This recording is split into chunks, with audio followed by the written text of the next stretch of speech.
Je suis Georges Auguste, fils de Georges Ier, et roi de Grande-Bretagne de 1727 à 1760. Mon règne de 33 ans a marqué une période de grands changements pour le royaume, et bien que j'ai souvent été en désaccord avec mon père, j'ai hérité de son trône en 1727, après sa mort lors d'un voyage à Hanovre. Né en 1683 à Hanovre, je n'étais pas destiné à régner sur la Grande-Bretagne dans mes premières années. Mon éducation était typiquement allemande, et ce n'est que lorsque mon père fut proclamé roi en 1714 que je devins prince de Galles. Mes premières années en Grande-Bretagne furent marquées par des tensions avec mon père, qui me tenait à distance de la politique et me privait de certaines prérogatives royales.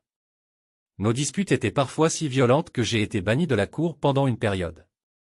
Néanmoins, à sa mort, je devins roi à 43 ans. Mon règne fut marqué par plusieurs événements importants, notamment sur le plan militaire. Je suis le dernier monarque britannique à avoir dirigé personnellement des troupes au combat, notamment lors de la bataille de Dettingen en 1743, pendant la guerre de succession d'Autriche. C'était un moment de grande fierté pour moi, car j'ai mené les troupes britanniques à la victoire, consolidant ainsi ma position de leader militaire.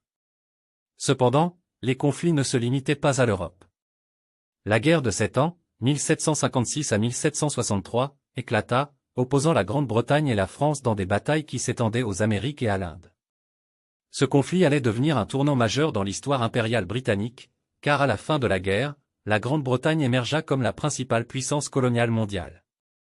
Sur le plan intérieur, je laissai une grande partie des affaires gouvernementales à mes ministres, en particulier à Sir Robert Walpole, qui avait déjà servi mon père et qui devint le premier véritable Premier ministre de Grande-Bretagne.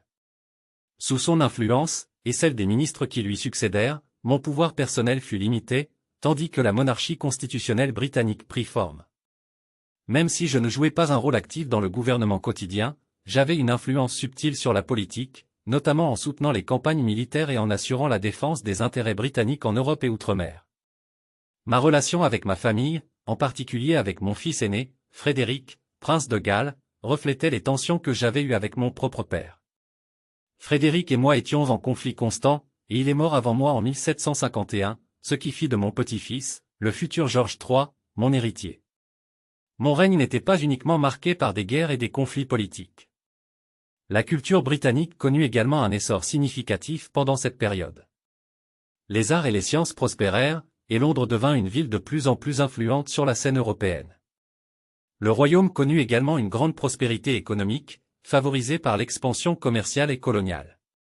Je mourus en 1760, à l'âge de 76 ans, laissant le trône à mon petit-fils, Georges III.